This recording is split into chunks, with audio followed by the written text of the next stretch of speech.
Hello champions, ready to explore today's adventure in geography।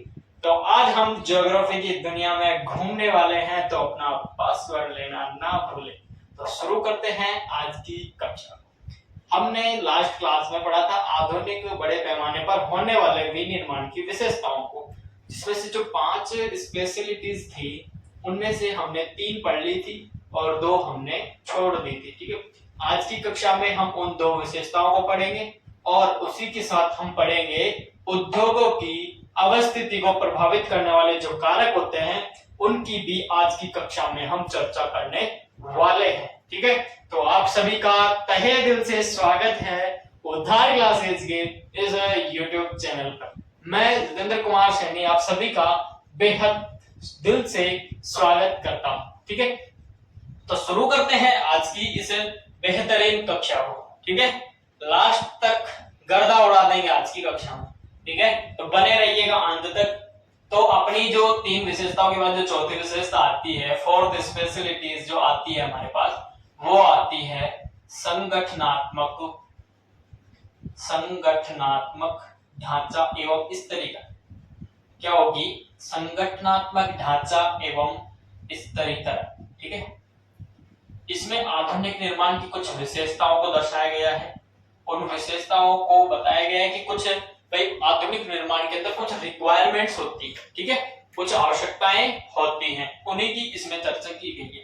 तो पहली जो रिक्वायरमेंट आती है, पहली जो विशेषता आती है, वो आती है एक जटिल प्रौद्योगिकी यंत्र। ठीक है, जटिल प्रौद्योगिकी यंत्र। ठीक है जी। और दूसरी आती है, दूसरी अपने पास निकल के आती है, क्या निकल के आती है? अत्यधिक विशिष्टीकरण, अत्यधिक विशिष्टीकरण, अत्यधिक विशिष्टीकरण एवं श्रम विभाजन के द्वारा, एवं श्रम विभाजन के द्वारा, विभाजन के द्वारा कम प्रयास हमें कम करना पड़ेगा और लागत भी कम लगानी पड़ेगी और उत्पादन क्या हो? ज्यादा हो। ये किसकी विशेषता होती है? आधुनिक निर्माण की। कम प्रयास कम लागत। ठीक है, कम प्रयास अल्प लागत। ठीक है, अल्प लागत कम लागत में अधिक उत्पादन करना। ठीक है, आधुनिक जो निर्माण प्रक्रिया, जो टेक्नोलॉजी आ रही है, इसमें क्या होता है कि अपने को लागत भी कम लगानी पड़ती है। भाई एक बार अपन मशीनों को स्थापित करेंगे उद्योग में, तब तो अपने को अधिक पूंजी की आवश्यकता होगी, मगर उसके बाद लागत भी अपने पास कम आएगी और प्रयास भी अपने को, मेहनत भी अपने को कम करनी पड़ेगी। ठीक है, तो क्या है आगे? अल्प लागत में अधिक उत्पादन करना। ठीक है, अधिक उत्पादन करना।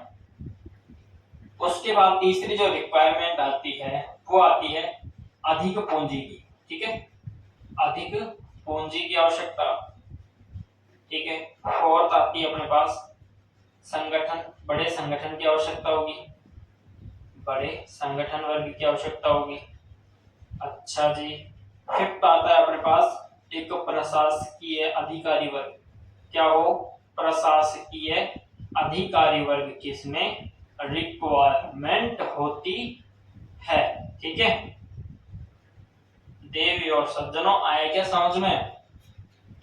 प्रशासकीय अधिकारी वर्ग किसमें आवश्यकता होती है। ठीक है, प्रशासक। ठीक है,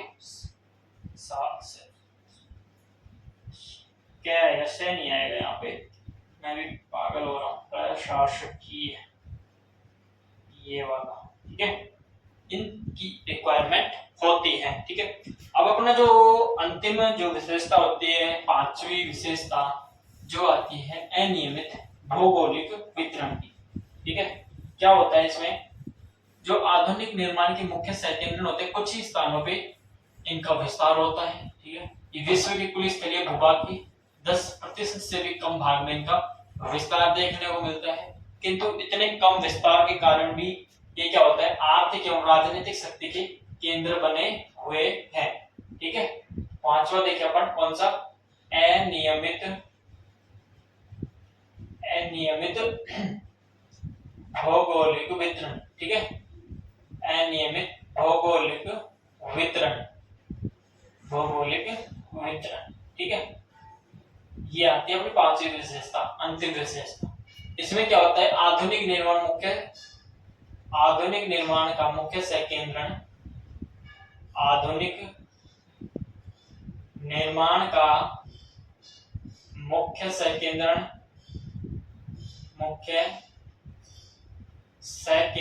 कुछ ही स्थानों पर सीमित होता है, ठीक है। संकेंद्रण कुछ ही स्थानों पर क्या होता है, सीमित होता है, कुछ ही स्थानों पर सीमित होता है, ठीक है, सीमित होता है, ठीक है। यह विश्व के जो कुल स्थलीय भूभाग है, विश्व के, मैं लिखूं यहां पे, विश्व के कुल स्थलीय भूभाग के 10% से भी 10% से भी कम क्षेत्र में इनका क्या होता है, विस्तार होता है, क्षेत्र में इनका विस्तार होता है, ठीक है, इनका विस्तार होता है। जैसे अपना मुंबई है, ठीक है, जिसे कहा जाता है भारत की वित्तीय राजधानी, ठीक है, इंडिया की कैपिटल ऑफ मनी कहा जाता है, ठीक है। वैसे भारत की तुलना में एक शहर मात्र है वह है, ठीक है, किंतु ये क्या होता है, आर्थिक और राजनीतिक शक्ति के केंद्र बन जाते हैं धीरे धीरे समय के साथ। उसी प्रकार इसमें भी यही बात कही हुई है कि ये आर्थिक एवं राजनीतिक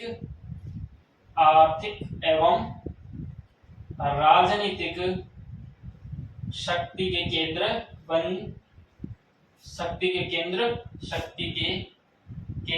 जाते हैं, ठीक है, केंद्र बन जाते हैं समय के साथ, धीरे धीरे समय व्यतीत होता जाता है और ये इनका विकास होता जाता है और ये आर्थिक और राजनीतिक शक्ति के केंद्र का रूप ले लेते हैं, उसके रूप में विकसित हो जाते हैं, डेवलप हो जाते हैं, ठीक है।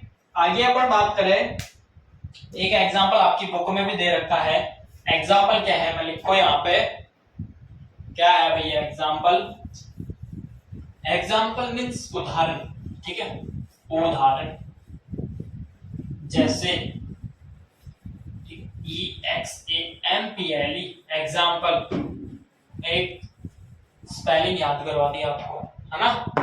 EXAMPLE एग्जांपल मानी उदाहरण, ठीक है। उदाहरण क्या है, अफ्रीका की मक्का पेटी है, ठीक है, अफ्रीका की मक्का पेटी है। कौन सी पेटी है, मक्का पेटी है, ठीक है जी, मक्का पेटी। यहाँ पे 2.5 किलोमीटर जो एरिया है, ठीक है, जो एरिया है वहां पे अधिकांश प्राय कितने फार्म देखने को मिलते हैं आपको, 4 फार्म देखने को मिलते हैं, बड़े बड़े खेत मान लो रे, ठीक है। उस फार्म में कितने लोग काम करेंगे, ज्यादा से ज्यादा कितने लोग, 10 से 20 लोग काम करेंगे। इतने लोगों ने यहाँ पे काम किया। अब 10 से 20 लोगों के काम करने से ज्यादा 50 से 100 लोगों का भरण पोषण हो जाएगा, ठीक है। 100 लोगों का क्या हो जाएगा, भरण पोषण हो जाएगा, भरण पोषण हो जाएगा। अच्छा जी, मगर एरिया वही है। इस स्थान पे मैंने लगा दिया क्या, इस स्थान पे मैंने एक वृहद उद्योग समाकलित कर दिया। वृहद उद्योग अगर मैं समाकलित कर दूं, स्थापित कर दूं, ठीक है, उससे क्या होगा, हजारों लोगों को तो क्या मिलेगा, रोजगार मिल सकता है। हजारों लोगों को इसमें रोजगार मिल सकता है, को रोजगार मिल सकता है, ठीक है। अब आप सोच सकते हो, हजारों लोगों को अगर रोजगार मिलेगा तो पोषण कितने लोगों का होगा, लाखों की संख्या में लोगों का पोषण होगा इससे। यही चीज इसमें बताई गई है अनियमित भौगोलिक वितरण में। ठीक है। आगे अगर मैं आपसे कहूं या आपके मन में ख्याल आए, क्या ख्याल आए कि मुझे भी एक उद्योग स्थापित करना चाहिए, क्या करना चाहिए, एक उद्योग मुझे भी लगाना चाहिए जिससे मैं भी एक बड़ा आदमी बन सकूं, है ना। तो उसके लिए मेहनत लगेगी भैया, क्या लगेगी, मेहनत लगेगी, परिश्रम लगेगा, ठीक है। रील देखने से थोड़ी ना उद्योग लगेगा, रील स्क्रॉल कर रहे हैं इससे, ठीक है। ये तो उठा लिया मोबाइल, बस स्क्रॉल करते जाओ करते जाओ करते जाओ करते जाओ, इससे थोड़ी ना उद्योग लगेगा। इसके लिए मेहनत लगती है, मेहनत, ठीक है। हाँ, आपके मन में क्या है, उद्योग लगाने की एक जागृति है, क्या है, जागृति नहीं, एक उद्योग लगाने की जागृति है कि क्यों ना मैं भी एक उद्योग लगा लूं। ठीक है जी, तू भी उद्योग लगा, तू भी बड़ा आदमी बन, है ना? अपना क्या जाता है, अपने को तो पानी निकालना है? तो वही बात है, उद्योग लगाने के लिए पहली चीज क्या होगी, आप क्या सोचोगे, लागत तो मेरे पास कम आए, ठीक है, इन्वेस्टमेंट कम करूं मैं और प्रॉफिट ज्यादा लूं मैं, यही चीज आएगी पहले दिमाग में। लागत क्या देनी पड़े मुझे, लागत कम, लागत तो क्या लगे, कम लगे, और लाभ क्या हो, अधिक हो, यही तो होगा पहली चीज दिमाग में, क्या आएगी भाई, लागत तो क्या लगे, कम लगे, और लाभ क्या हो, अधिक हो, यही चीज दिमाग में आएगी, यही चीज माइंड में आपके आने वाली है, ठीक है। अब कुछ स्थान भी देखे जाते हैं इसमें जहां पे आपको क्या होगा कि लागत कम देखने को मिलेगी, कैसे, अब उद्योग एक ऐसे स्थान पे लगाओगे ना जहां पे उस चीज की मांग भी हो, परिवहन सुविधा हो, संचार सुविधा हो, ठीक है, मार्केट भी पास में पड़े, बाजार जाके ले जाने लाने में आपको ज्यादा परेशानी होगा, सामना ना करना पड़े, तो एक ऐसे स्थान देख के लगाओगे। अब आप अपने लगाए किसका उद्योग, कपड़े का उद्योग लगा दिया, ठीक है साहब, कपड़े का उद्योग लगा दिया। अब कपड़े की मांग है ए शहर में, कहाँ पे है, ए शहर में, ठीक है, इस शहर में कपड़े की मांग है। अब आप इस शहर से 1000 किलोमीटर दूर पहाड़ों में, पहाड़ों के पास, पहाड़ों के तलहटे में आप कपड़े का उद्योग लगा रहे हो, ठीक है। तो ये तो क्या है, नुकसान वाली बात हो गई ना। अगर आपको प्रॉफिट ही लेना है तो आपको इसके पास उद्योग लगाना होगा, ठीक है। यहाँ पे अगर आप उद्योग लगाओगे इसके समीप 100-200 किलोमीटर के एरिया में, तो आपको क्या होगा, इससे फायदा होगा, प्रॉफिट होगा, ठीक है। तो वही बात है कि स्थान भी तो देखना पड़ता है कि हाँ अपन कहाँ पे उद्योग स्थापित कर रहे हैं, ठीक है। तो ऐसे ही स्थानों पर उद्योग स्थापित किए जाते हैं जो कि क्या करें, उत्पादन लागत को क्या करें, कम करें, उत्पादन लागत को घटाएं या फिर कम करें, ठीक है। अब उद्योगों की अवस्थिति को प्रभावित करते हैं कुछ कारक, जैसे कारक अपन ने कहां प्रभावित किए, कारक ए शहर और यहाँ पे कपड़े का उद्योग अपन ने लगा दिया, तो एक तो परिवहन में दिक्कत आएगी, 1000 किलोमीटर है, परिवहन में दिक्कत आई, कच्चे माल में भी दिक्कत आएगी, भाई कच्चा माल अपने को यहाँ से मिल रहा है बी शहर से, ठीक है, बी शहर से अपने को कच्चा माल मिल रहा है। अब यहाँ से तो पहले कच्चा माल यहाँ पे आएगा, फिर यहाँ से कपड़ा बनेगा उद्योग में और यहाँ पे जाके सप्लाई होगा, तो अपने को दोनों चीजों की, कच्चे माल की भी वो हुई, क्या हुई भाई, नुकसान झेलना पड़े इसका, क्योंकि लंबी दूरी हो गई, और जो उत्पाद अपने पास बना उसको पहुंचाने में, परिवहन में भी अपने को दिक्कत आ रही है। अब सपोज करो पहाड़ी एरिया है, यहाँ पे आपको श्रमिक नहीं मिले, ठीक है, काम करने के लिए मजदूर नहीं मिला, और मजदूर वर्ग आपको कहाँ मिल रहा है, यहाँ पे सी शहर में मिल रहा है, ठीक है, सी शहर में आपको श्रमिक मिल रहे हैं, ठीक है, श्रमिक मिल रहे हैं। तो अब आपको श्रमिक लाने ले जाने में श्रमिकों का भी क्या होगा, नुकसान होगा, भाई आपके पास श्रमिक ही नहीं तो आप इतना उत्पादन नहीं कर पाओगे यहाँ पे स्थापित करने से उद्योग, ठीक है। फिर आगे क्या आता है, जैसे कोई विद्युत उद्योग यानी किसी शक्ति के साधनों पर आधारित कोई उद्योग है, किसी ऊर्जा स्रोत पर आधारित उद्योग है जैसे, ठीक है, ऊर्जा स्रोत पर आधारित अगर कोई उद्योग होगा, ठीक है, अब ऊर्जा स्रोत मान लो यहाँ पे है, आपका उद्योग यहाँ पे है, तो इसमें भी आपको क्या होगी, समस्या होगी, दिक्कत होगी। तो आप, मैं आपसे कहूं कि ये चीजें यहाँ अपने अपने स्थान पे है, यथा स्थान पे आपको कहाँ उद्योग स्थापित करना चाहिए कि जिससे कि आपको क्या हो, इन सभी से अच्छा बेनिफिट मिल जाए, अच्छा फायदा मिल जाए।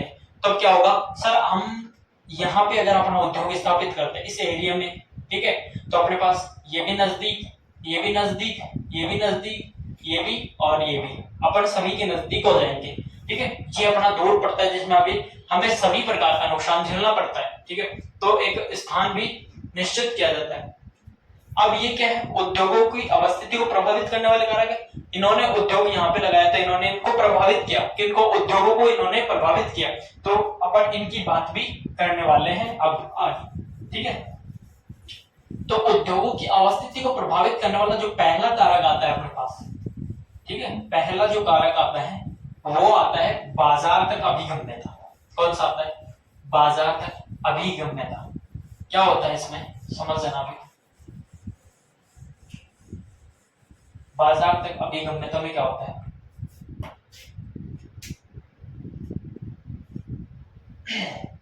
पहला उद्योगों की अवस्थिति को प्रभावित करने वाला पहला कारक आता है बाजार तक अभिगम्यता। क्या आता है, बाजार तक अभिगम्यता, अभिगम्यता, ठीक है। जब भी आप उद्योग स्थापित करोगे, ठीक है, तो आप क्या देखोगे, जैसे आपने यहाँ पे लगा दिया उद्योग, ठीक है, यहाँ पे अपने उद्योग लगा दिया, ठीक है। अब यहाँ पे उद्योग लगाया, ये आपका बाजार है। आप पहली चीज तो क्या देखोगे, जिस चीज का अपन उद्योग लगा रहे हैं, जैसे सपोज करो आपने उद्योग लगा दिया कपड़े का, अब आप क्या देखोगे, जो भी ओनर होगा उद्योगों का, उद्योग का ना, इस उद्योग को स्थापित करने वाला जो ओनर होगा, वो पहली चीज क्या देखेगा कि भाई जो बाजार है, जो ये मार्केट है, इस बाजार में इसकी मांग है या नहीं है। भाई पहले मांग होगी तभी तो, अब आप बना दो ढेर सारे कपड़े और इसकी मांग ही नहीं है बाजार में, तब क्या करोगे, उसका वेस्ट होगा अपना। तो पहली चीज तो क्या देखो कि भाई अपन जिस भी चीज उद्योग लगा रहे हैं तो उसकी मार्केट में मांग है या नहीं, लोगों को उसकी आवश्यकता है या नहीं है, ठीक है। पहली रिक्वायरमेंट ये होगी, पहली चीज तो वो यही देखेगा कि भाई बाजार में इस चीज की आवश्यकता है या नहीं, लोगों में मांग है या नहीं है, लोग इस चीज को चाहते हैं या नहीं चाहते, ठीक है, एक्सेप्ट करते हैं नहीं करते हैं। अब इसका मतलब ये नहीं है कि लोग, अब आप, लोगों की क्षमता है 100 रुपए तक वस्तु लेने की, अब आप 1000 रुपए की, 10,000 रुपए की बना के उसको भेज रहे हो, तो लोग उसको तब भी लेंगे, नहीं लेंगे, ठीक है। तो एक चीज क्या निर्भर करती है, लोगों की क्रय शक्ति पर भी बात निर्भर करती है। अपन एक ऐसा उत्पाद बनाए, एक ऐसा प्रोडक्ट बनाए जिससे क्या हो, बाजार में उसकी मांग भी हो और आम लोग, जो आम जनता होती है, साधारण जो लोग होते हैं, मिडिल और लोअर फैमिली के, मिडिल और लोअर क्लास के जो लोग होते हैं, ठीक है, वो उस उत्पाद को खरीद सके, ठीक है। भाई वीआईपी तो खरीद लेंगे, इनको भी वीआईपी जो लोग होंगे तो वो तो खरीद नहीं सकते, मगर जो साधारण तबके के लोग होते हैं वो भी इनको खरीद सके, इन उत्पादों का उपयोग कर सके। क्योंकि जो कुछ दूरस्थ क्षेत्र होते हैं जहाँ पे जनसंख्या क्या होती है, कम होती है, अब जनसंख्या कम होगी तो क्या होगा, बाजार भी छोटे होंगे, है ना। तो वहां पे क्या होता है कि ऐसे अपने को उत्पाद बनाने चाहिए उद्योग लगाते टाइम, जिससे कि उनको आम जनता भी खरीद सके, वह आम जनता तक भी पहुंच सके, ठीक है। अब जैसे यूरोप, क्या हो गया, यूरोप हो गया, उत्तरी अमेरिका हो गया, जापान हो गया, ऑस्ट्रेलिया हो गया, ये क्या होते हैं, वृहत वैश्विक बाजार होते हैं। क्या होते हैं, वृहत वैश्विक बाजार होते हैं, ठीक है। यहाँ के लोगों की क्रय शक्ति क्या होती है, अधिक होती है। इन क्षेत्रों के लोगों की जो क्रय शक्ति होती है, क्या होती है, अधिक होती है, ठीक है। क्रय शक्ति क्या होती है, अधिक होती है, जिससे कि वो महंगा वाला उत्पाद भी अच्छे से खरीद सकते हैं बिना किसी जोर आए हुए, ठीक है, उनको कोई दिक्कत नहीं होती, खरीद लेते हैं, उनको आवश्यकता पड़ी, उनको अगर मांग है उस चीज की तो वो खरीद लेते हैं बेझिझक, ठीक है। आगे बात करें एशिया, ठीक है, एशिया हो गया। आगे आते हैं एशिया के दक्षिण पूर्वी घने प्रदेश जो होते हैं, घने प्रदेश जो होते हैं वो क्या करते हैं, एक वृहत बाजार उपलब्ध करवाते हैं। वृहत बाजार अपने को क्या करवाते हैं, उपलब्ध कराते, ठीक है। कुछ व्यापक बाजार भी होते हैं, ठीक है, व्यापक बाजार होते हैं जिनका अगर स्थान भी अगर थोड़ा बहुत एडजस्ट हो जाता है, उसमें परिवहन में कोई दिक्कत होती, ये व्यापक होते हैं, उनको अगर लोगों को आवश्यकता है तो उसको खरीदना पड़ेगा। जैसे वायुयान निर्माण उद्योग है, शस्त्र निर्माण उद्योग है, ठीक है भाई, लड़ाई हो रही है तो खरीदना पड़ेगा, ठीक है भाई, महंगा देगा तो भी खरीदना पड़ेगा, सस्ता देगा तो भी खरीदना पड़ेगा, उसकी तो रिक्वायरमेंट है तो है, ठीक है। तो ये क्या होते हैं, व्यापक बाजार होते हैं, क्या होते हैं, व्यापक बाजार होते हैं, व्यापक बाजार होते हैं, ये बाजार होते हैं, ठीक है। एग्जाम्पल की अपन बात करें तो वायुयान निर्माण उद्योग, ठीक है। एक आ जाता आपकी शस्त्र निर्माण उद्योग, ठीक है, ये अपने इसमें आ जाते हैं, ठीक है। उसके बाद जो अपनी दूसरी जो रिक्वायरमेंट होती है, उद्योगों की अवस्था को प्रभावित करने वाला जो दूसरा कारक होता है वो आता है कच्चे माल की प्राप्ति तक अभिगम्यता। क्या आता है, कच्चे माल की प्राप्ति तक अभिगम्यता, ठीक है। अभी उसकी बात करेंगे, एक बार इंक डाल लेते हैं इसमें थोड़ी सी।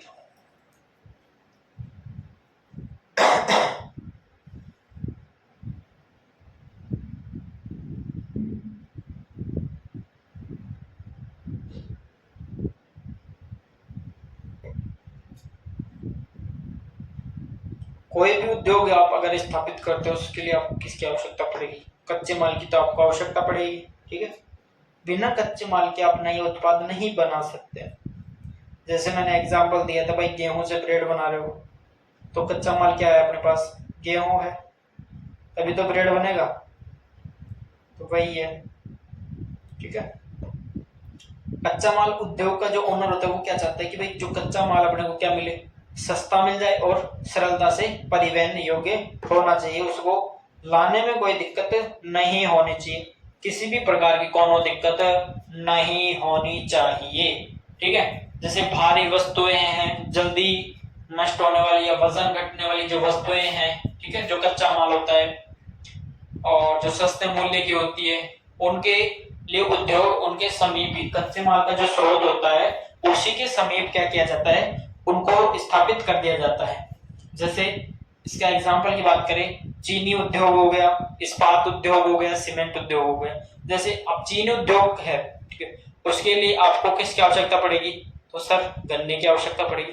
गन्ना क्या है, कच्चा माल है, अब उसको आप ज्यादा दूर नहीं ले जा सकते क्योंकि उसका वजन घटने लग जाता है। क्या घटने लग जाता है, उसका वजन घटने लग जाता है। तो जो चीनी उद्योग होगा वो गन्ने की जो फार्म हो गए उनके पास ही स्थापित कर दिया जाता है, ठीक है। इतनी बात समझ में आई क्या, तो यही है कच्चे माल की प्राप्ति तक अभिगम्यता।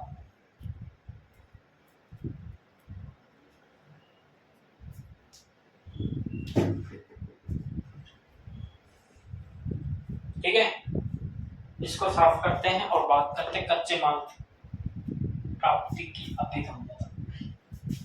अभिगम्यता को समझते हैं कच्चे, उसके बाद पढ़ेंगे श्रम आपूर्ति तक अभिगम्यता, परिवहन एवं संचार के साधनों तक अभिगम्यता, ठीक है, सरकारी नीति, अर्थव्यवस्था संवहन के बारे में पढ़ेंगे, उद्योगों के मध्य संबंध को भी देखेंगे, ठीक है। तो ये बात हो गई कच्चे माल की प्राप्ति तक अभिगम्यता, ठीक है। क्या आएगा, कच्चे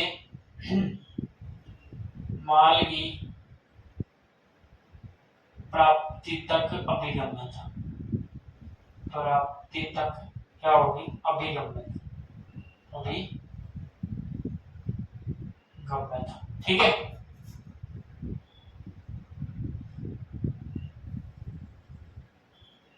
इसमें क्या चीज सोची जाती है पहले कि अपने को जो कच्चा माल है, ठीक है, जो भी कच्चा माल है वो क्या मिले, अपेक्षाकृत सस्ता मिल जाए, ठीक है, और सरलता से परिवहन योग्य मिल जाए, सरलता से परिवहन योग्य मिल जाए, परिवहन योग्य मिल जाए। ठीक है भाई, जो भी ओनर होगा, अगर सपोज मैम आप अगर किसी उद्योग के ओनर हो तो आप क्या सोचोगे, भाई एक तो कच्चा माल मेरे को सस्ते दाम में मिल जाए, ठीक है, और एक मेरे को उसको लाने और लाने में कोई दिक्कत नहीं होनी चाहिए, किसी प्रकार की आसानी से परिवहन की ऐसी सुविधा होनी चाहिए, उठाया पटका जी ले आया, ठीक है, किसी भी प्रकार की कोई दिक्कत नहीं होनी चाहिए, मेरे को किसी भी प्रकार की कोई अड़चन नहीं आनी चाहिए उसको लाने के अंदर, कच्चे माल को उसमें लाने के लिए। ठीक है, तो वही बात है। फिर क्या होता है, जैसे कोई भारी वजन का कच्चा माल है, जैसे लोहा इस्पात हो गया, ठीक है, भारी वजन का, सस्ते मूल्य का, या फिर वजन घटने वाला पदार्थ, वजन घटने वाला पदार्थ है, जो ये होते हैं, इनके लिए क्या होता है कि जो उद्योग को स्थापित किया जाएगा, उद्योग जो स्थापित किया जाएगा वो क्या किया जाएगा, कच्चे माल का जो स्रोत है उसी के समीप स्थापित कर दिया जाता है, कच्चे माल के स्रोत के समीप, क्या कच्चे माल के स्रोत के समीप ही क्या कर दिया जाता है, स्थापित, कच्चे माल के स्रोत के समीप ही इनको स्थापित कर दिया जाता है, ठीक है, कर दिया जाता है। जैसे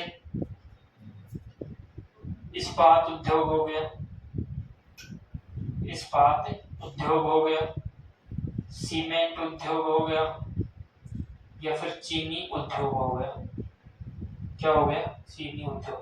जैसे सपोज है यहाँ पे चीनी का क्या है, फार्म है, चीनी की यहाँ पे कृषि होती है, और यहाँ से 1000 किलोमीटर दूर आपने क्या लगा दिया, चीनी उद्योग लगा दिया, ठीक है, चीनी उद्योग लगा दिया। अब जो गन्ना है कच्चे माल के रूप में, उसका क्या होगा, धीरे धीरे वजन घटेगा, भाई कच्चा माल है उसमें जो रस होगा वो धीरे धीरे घटेगा। अब यहाँ से यहाँ तक ले जाने में अगर 2 दिन का टाइम भी लगता है, ठीक है, अगर रुक रुक के चलते हैं, 3 दिन में 2 दिन में भी अगर सामान ले जाते हैं, कच्चा माल ले जाते हैं, तो उसका क्या होगा, वजन घट जाएगा, ठीक है। तो इसके लिए क्या होता है कि इस उद्योग को कहाँ पे लगाया जाएगा, इसके समीप ही लगा दिया जाएगा, ठीक है, 100 किलोमीटर के आसपास या फिर 50 किलोमीटर के आसपास इसके समीप लगा दिया जाएगा, ताकि हम जल्दी से जल्दी यहाँ पे पहुंच सके, ठीक है, जिससे कि जो घटने वाला जो कच्चा माल है वो ना घटे, ठीक है, ये चीज इसमें आ जाती है। आई बात क्लियर, इतनी बात समझ में आ गई क्या, फटाफट से बताओ इतनी बात समझ में आ गई कैसे। इसी प्रकार से अपन देख ले कृषि प्रसंस्करण के जो सामान होते हैं, ठीक है, कृषि प्रसंस्करण के, या फिर अपन कहें डेयरी उत्पाद, जो डेयरी उत्पाद होते हैं, ठीक, उनको भी जो डेयरी उत्पाद होते हैं उनको भी, जैसे यहाँ पे आपको इस नगर में सप्लाई करना है, ठीक है, यहाँ पे आपको सप्लाई करनी है इसकी, तो आप उसको जो डेयरी होगी आपकी उसी के समीप उसको संसाधित करोगे, और जो उत्पाद प्राप्त होंगे उनको यहाँ पे सप्लाई करोगे, ठीक है, क्योंकि ये क्या है, शीघ्र नष्टशील होने वाली चीजें हैं, जल्दी नष्ट हो जाते, खराब हो जाते, इस कारण इनको जल्दी से जल्दी पहुंचाया जाता है इनके गंतव्य तक जहां पे इनको पहुंचाना होता है, ठीक है। आगे आप क्या आता है, श्रम आपूर्ति तक अभिगम्यता, तीसरे नंबर का जो प्रभावित करने वाला जो कारक है वो आता है आपके श्रम आपूर्ति तक अभिगम्यता।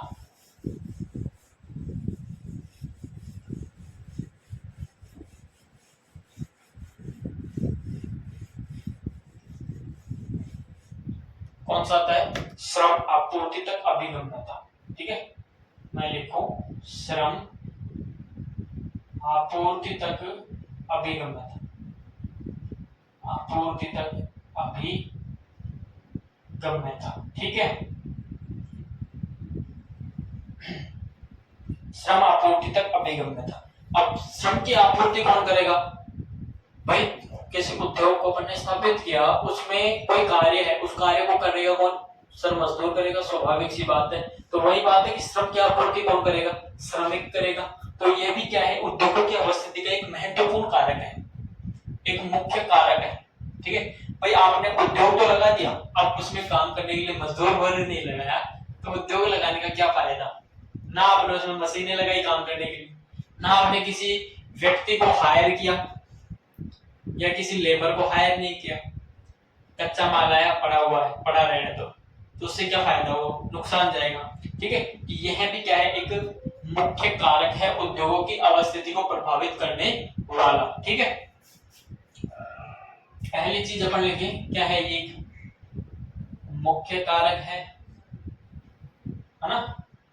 अब धीरे धीरे समय के साथ की वजह से यंत्रीकरण की सुविधा आ गई, स्वचालन आ गया, और कुछ भी जैसे औद्योगिक प्रक्रियाएं होने लगी, उसने क्या कर दिया? प्रक्रिया, ठीक है, इसने क्या कर दिया? उद्योगों पर जो श्रमिकों की निर्भरता थी, उद्योगों पर श्रमिकों की निर्भरता को क्या कर दिया? कम कर दिया। उद्योगों पर श्रमिकों की निर्भरता को कम कर दिया, निर्भरता को कम कर दिया, कम कर दिया। ठीक है भाई, धीरे धीरे आधुनिकीकरण होने लगे, मशीनें आने लगी। ठीक है, जैसे एक चीज बताऊं आपको, एक एग्जांपल दूंगा आपको। पहले अगर आपको एक खेत है बड़ा सारा, ठीक है, 2-3 बीघा पे, 10-20 बीघा पे खेत, उसमें गेहूं बो रखा आपने। पहले क्या होता था? अगर उस खेत की फसल कटानी होती थी, फसल कटाई का टाइम आता था, तो उसके लिए 10 से 20 लोगों को उसमें लगा दिया जाता था फसल कटाई के लिए, जो कि 3 से 4 दिन में फसल कटाई का कार्य होता था। अब आप देखो 3 से 4 दिन तक उन 10 से 20 लोगों का भरण पोषण हो रहा था, किससे? उस खेत से। ठीक है, मगर जैसे ही मशीनें आने लग गई, ठीक है, मशीनें आने लग गई, तो मशीन क्या करते? उस 10-20 बीघा के जो खेत की कटाई है वो 1 से 2 घंटे में कर देती है। अब उस मशीन के कार्य करने से उन 10-20 लोगों का क्या हुआ? रोजगार कम हो गया। ठीक है, तो वही बात है, वही इसमें कहा गया कि भाई धीरे धीरे जैसे यंत्रीकरण हो गया, स्वचालन की जो मशीनें होती है वो आ गई, और अन्य जो औद्योगिक प्रक्रियाएं हैं उन्होंने क्या कर दिया? उद्योगों पर जो श्रमिकों की निर्भरता थी, भाई जो उद्योग पहले श्रमिकों के बल पर चलते थे, उनके कार्य क्षमता पर निर्भर होते थे, अब उसने उसकी निर्भरता को कम कर दिया है। मगर कुछ कार्य अभी भी ऐसे हैं जो कि जिसके लिए उद्योगों में कुछ कार्य अभी भी ऐसे बच गए शेष, जिसके लिए उनको किसकी आवश्यकता होती है? कुशल श्रमिकों की आवश्यकता होती है। ठीक है, कुशल श्रमिकों की नीड होती है। आई बात समझ में? इतनी बात समझ में आ जाएगी तो उसके बाद आप कहते हैं शक्ति के साधनों तक अभिगम्यता। कौन सा आता है? शक्ति के साधनों तक अभिगम्यता। इसमें क्या होता है? शक्ति के साधनों तक अभिगम्यता। ठीक है,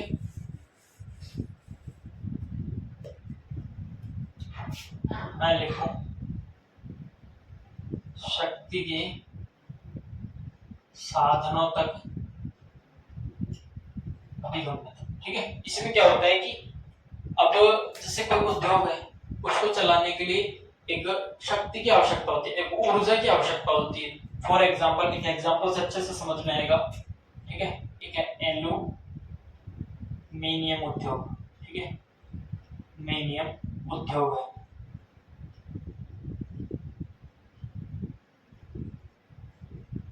ये है। ठीक है, इसमें क्या होती है? इसको चलाने के लिए विद्युत ऊर्जा की आवश्यकता ज्यादा मात्रा में होती है। कैसे? ये उद्योग है, इसको चलाने के लिए किसकी ज्यादा आवश्यकता होती है? विद्युत की। ठीक है, बिजली की आवश्यकता ज्यादा होती है। कैसे होती है? बॉक्साइट बॉक्साइट है, ठीक है। अब अपन क्या करते हैं, बॉक्साइट में से निरंतर विद्युत धारा का प्रवाह करते रहते हैं। निरंतर लगातार जब इसमें से विद्युत धारा प्रवाहित होती है, क्या होती है, विद्युत धारा निरंतर प्रवाहित करने पर क्या होगा, धीरे धीरे अपने को शुद्ध एल्यूमिनियम प्राप्त होने लग जाएगा। शुद्ध एल्यूमिनियम अपने को क्या होगा, प्राप्त होने लग जाएगा। ठीक है, आई बात समझ में भाई। अगर अपने को एल्यूमिनियम प्राप्त करना है तो अपने को बॉक्साइट में से निरंतर विद्युत धारा का प्रवाह करना होगा, ठीक है, तभी अपने पास शुद्ध एल्यूमिनियम निकल के आएगा। ठीक है, अब इसके लिए अपने को किसकी आवश्यकता पड़ी, विद्युत की, ठीक है, एक ऊर्जा का स्रोत है विद्युत, ठीक है, उसकी आवश्यकता पड़ी। तो इसको कहां पे स्थापित किया जाएगा, ऐसे स्थान पे जहां पे ऊर्जा के स्रोत ज्यादा है, ठीक है, ऊर्जा के स्रोत ज्यादा है, शक्ति के साधन ज्यादा है, ठीक है। प्राचीन समय में ऊर्जा का जो साधन होता था वो मात्र क्या था, कोयला, ठीक है, ये क्या था, ऊर्जा का स्रोत होता था प्राचीन समय में, ऊर्जा का स्रोत, ठीक है। लेकिन धीरे धीरे समय बीतता गया, अब धीरे धीरे क्या आने लग गया, ऊर्जा के अन्य स्रोत आने लगे, जैसे जल विद्युत आने लगे, ठीक है, जल विद्युत, या फिर खनिज तेल, पेट्रोल डीजल वगैरह आने लगे, खनिज तेल, ये भी क्या है, महत्वपूर्ण ऊर्जा के साधन है, ठीक है। क्लियर, इतनी बात फटाफट से बता दो, इतनी बात क्लियर हुई क्या, शक्ति के साधनों तक अभिगम्यता समझ में आ गई क्या, जल्दी से बताओ, इतना मैं पानी पी लेता हूं।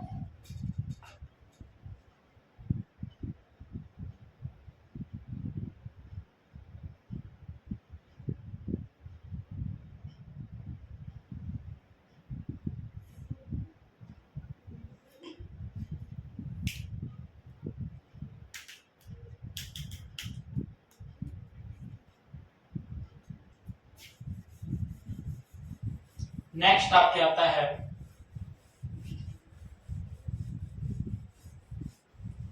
परिवहन एवं संचार के साधनों तक अभिगम्यता, परिवहन एवं संचार साधनों तक अभिगम्यता, ठीक है, परिवहन एवं संचार के साधनों तक अभिगम्यता।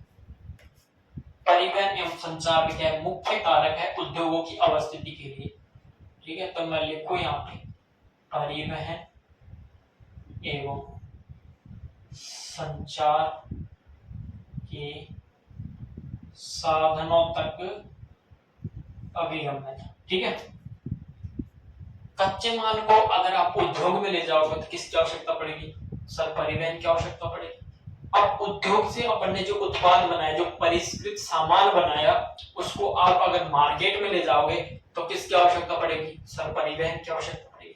तो अपन कह सकते हैं कि ये एक मुख्य कारक है, ठीक है, उद्योगों की स्थापना में एक मुख्य कारक है।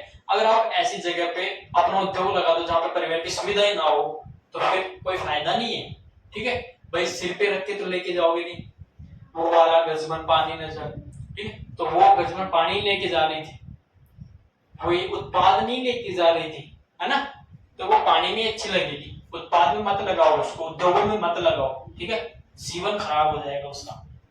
तो क्या होगा, उद्योग के लिए कच्चा माल लाने के लिए और कच्चे माल से जो हमने उत्पाद बनाया उसको बाजार तक ले जाने के लिए एक अच्छे परिवहन की आवश्यकता होती है, ठीक है, पहली चीज तो ये हो गई।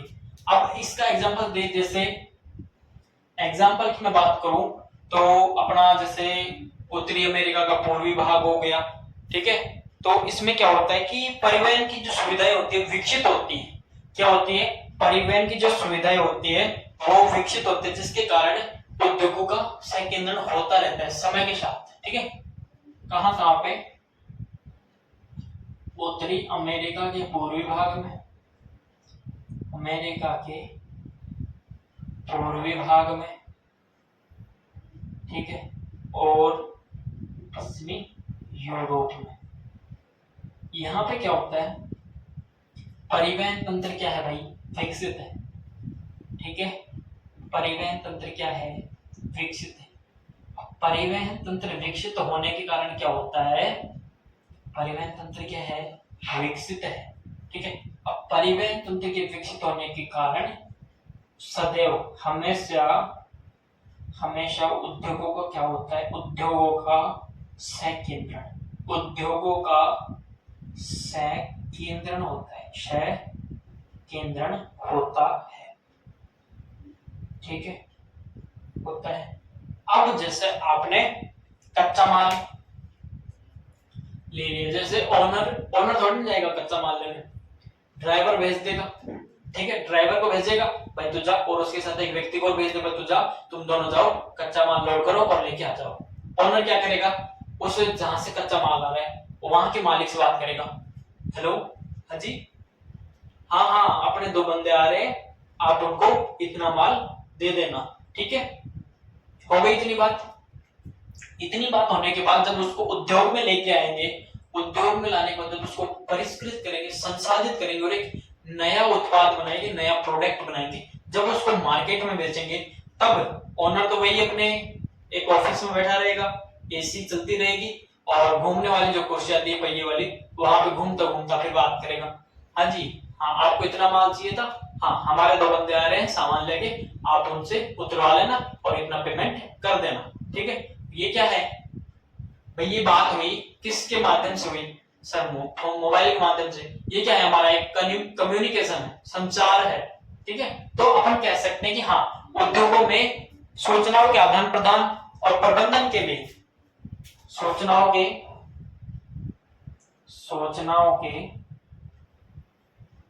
आदान प्रदान,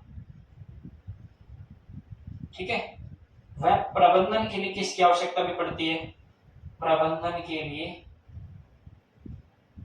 किसकी आवश्यकता पड़ती है, संचार की भी आवश्यकता पड़ती है, संचार की भी आवश्यकता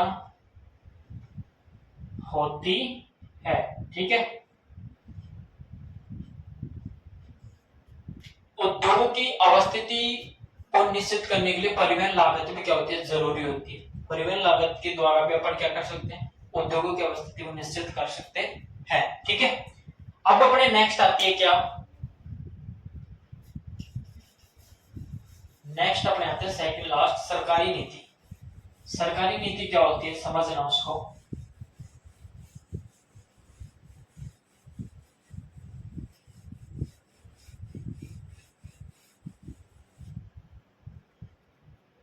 मैं लिखूं सरकारी नीति, क्या लिखा मैंने, सरकारी नीति। ठीक है, नीति, इसमें क्या होता है,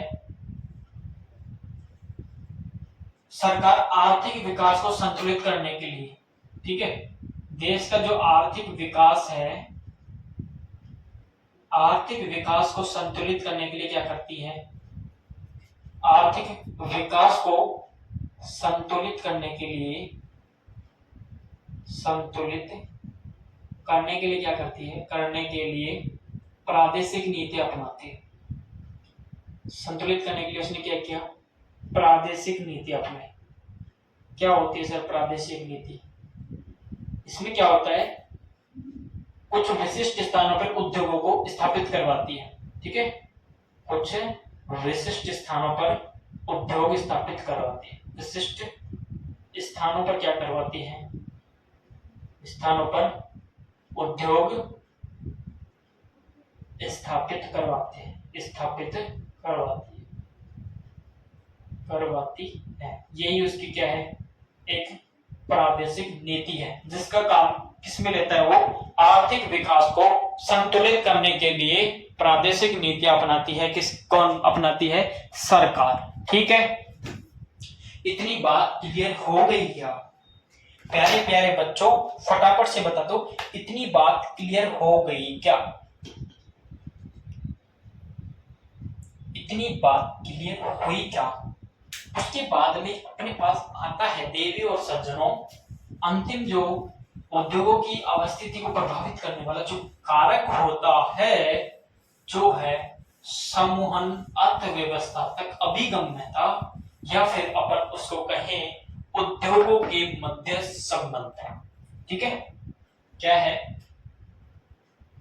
समूहन अर्थव्यवस्था तक अभिगम्यता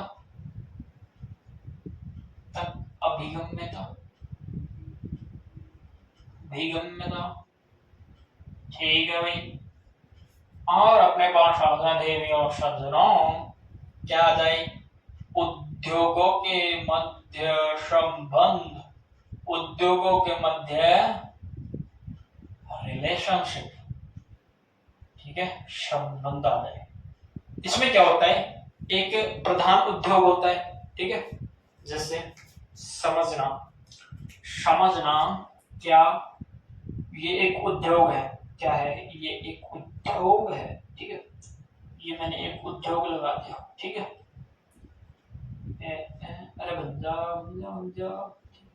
अरे जो भी बने, वाह क्या बनाया है मैंने, अरे वाह, ये तो मैंने घर सा बना दिया एक, कोई नहीं, ये मैंने एक उद्योग बना दिया। ठीक है, इसका मूवी दे रहा, कोई दिक्कत वाली बात नहीं, बस ध्यान रखना है मैंने एक उद्योग लगा दिया। ठीक है, ये क्या है? एक प्रधान उद्योग है। क्या है ये? एक प्रधान उद्योग है, बड़ा उद्योग है। ठीक है, बड़ा उद्योग है। ठीक है, अब इससे रिलेट करते हुए इस पर निर्भर 2-4 उद्योग यहाँ पे लगा दिए। अपने आप खुलेंगे, ये लगाए जाएंगे नहीं, इनको अन्य लोग खोलेंगे। ठीक है, ये लगा दे जैसे। अब क्या होगा? जिस दिन ये उद्योग बंद हो गया उस दिन ये अपने आप ही बंद हो जाएंगे, क्योंकि ये किस पे निर्भर है? इस पे, प्रधान उद्योग पे ये उद्योग क्या है? निर्भर है। जैसे मान लो ये कपास का धागा बनाता है। ठीक है, धागा बनाता है ये उद्योग। ठीक है, अब जैसे जो धागा निकलेगा उससे ये क्या बनाते हैं? अलग अलग किस्म के कपड़े बनाते हैं, अलग अलग किस्म के कपड़े बनाते हैं। किसी ने कॉटन का बना दिया, किसी ने सूती बना दिया, किसी ने मलमल का बना दिया। तो ये क्या करते हैं? अलग अलग कपड़े निर्मित करते हैं। जिस दिन ये प्रधान उद्योग, जो ये धागा फैक्ट्री, ये बंद हो गई, जिस दिन ये बंद हो गई, ये अपने आप ही क्या हो जाएंगी? बंद हो जाएंगी, क्योंकि ये किस पे निर्भर है? ये प्रधान उद्योग पे निर्भर है। ठीक है भाई, अब इसके चलने से इनको भी तो लाभ हो रहा है। ठीक है, समूहन लाभ हो रहा है, अर्थात एक समूह में इनको लाभ प्राप्त हो रहा है। ठीक है, जिससे क्या होता है? ये लाभ समूहन अर्थव्यवस्था को परिणित कर देते हैं। क्या कर देते हैं? लाभ समूहन अर्थव्यवस्था को बदल देते हैं, को परिणित कर देते हैं, या फिर बदल देते, परिणित कर देते। ठीक है, अर्थात इस समूह में लाभ कमा रहे हैं। इसके खुलने से इनका भी क्या हुआ? उद्गम हुआ, और इसके लाभ लेने से इनको भी क्या होता है? लाभ होता है। ठीक है, जिस दिन ये बंद हो गया उस दिन ये भी अपने आप बंद हो जाएंगे, क्योंकि ये निर्भर किस पे है? इस प्रधान उद्योग पर निर्भर करते हैं। ठीक है, इतनी बात समझ में आई क्या? ये थी हमारी ज्योग्राफी के अंदर थोड़ा सा घूमना हुआ ज्योग्राफी की दुनिया में। ठीक है, आगे की कक्षा में अपन बात करेंगे जो इंडस्ट्रीज का क्वालिफिकेशन है। ठीक है, उद्योगों का वर्गीकरण है, कच्चे माल के आधार पर, आकार के आधार पर, उत्पादन के आधार पर, स्वामित्व के आधार पर। ठीक है, नेक्स्ट क्लास में अपन उसको डिस्कस करेंगे। ठीक है, तब तक के लिए आप स्वस्थ रहिए, मस्त रहिए और बने रहिए उद्धार क्लासेस के साथ। इसी के साथ आप सभी से आज की क्लास का समापन करते हुए आपसे विदाई लेते हैं। जय हिंद, जय भारत।